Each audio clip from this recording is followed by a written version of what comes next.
မင်္ဂလာပါရှင်မန္တလေးတိုင်းဒေသကြီးအစိုးရအဖွဲ့စီမံသားရရေးဝန်ကြီးမန္တလေးမြို့တော်စီမံသားရရေးကော်မတီဥက္ကဋ္ဌမြို့တော်ဝင်ဦးခင်မောင်ရေးနဲ့တာဝန်ရှိသူများသည်2026ခုနှစ်ဩဂုတ်လ9ရက်နေ့ကချမ်းမြသာစီမြို့နယ်အားကစားနှင့်ကာယပညာသိပ္ပံမန္တလေးတွင်မန္တလေးမြို့တော်စီမံသားရရေးကော်မတီကဦးဆောင်ကျင်းပတဲ့တတိယအကြိမ်မြောက်အမိုက်စနစ်တကျဆွံ့ပြည့်ရေးအသိပညာဆွေးနွေးပွဲကိုတက်ရောက်ခဲ့ရာမန္တလေးမြို့တော်စီမံသားရရေးကော်မတီတန်ရှင်းရေးဌာနချမ်းမြသာစီတာဝန်ခံက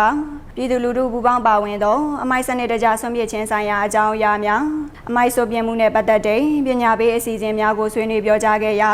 ကျောင်းသားကျောင်းသူများကသိရှိလိုသည့်များကိုပြန်လည်မေးမြန်းဆွေးနွေးခဲ့ကြပြီးအားကစားနှင့်ကာယပညာသိပ္ပံကျောင်းရှိမြခင်ပြင်တွင်မြို့တော်စီပင်မှဝန်ထမ်းအမျိုးသမီးငယ်လေးများကအမိုက်စနစ်တကျဆွံ့ပြည့်ရေးနှင့်အမိုက်ခွဲခြားဆွံ့ပြည့်ခြင်းဒေသရုပ်ဖော်အကာများနှင့်ဖျော်ဖြေတင်ဆက်ခြင်းနိုင်ငံကျော်အမှုပညာရှင်များကဒေသချင်းများဖြင့်အခမ်းဖျော်ဖြေခြင်းညနေပိုင်းတွင်မန္တလေးမြို့မဟာအောင်မြေမြို့နယ်62လမ်း42လမ်းတောင်မနောရမန်ညာဈေးတွင်အမိုက်စနစ်တကျဆွံ့ပြည့်ရေးနှင့်အမိုက်ခွဲခြားဆွံ့ပြည့်ခြင်းဆိုင်ရာပညာပေးလုပ်ငန်းအစီအစဉ်များအနေနဲ့လက်ကမ်းစာဆောင်များဖြန့်ဝေပေးခြင်း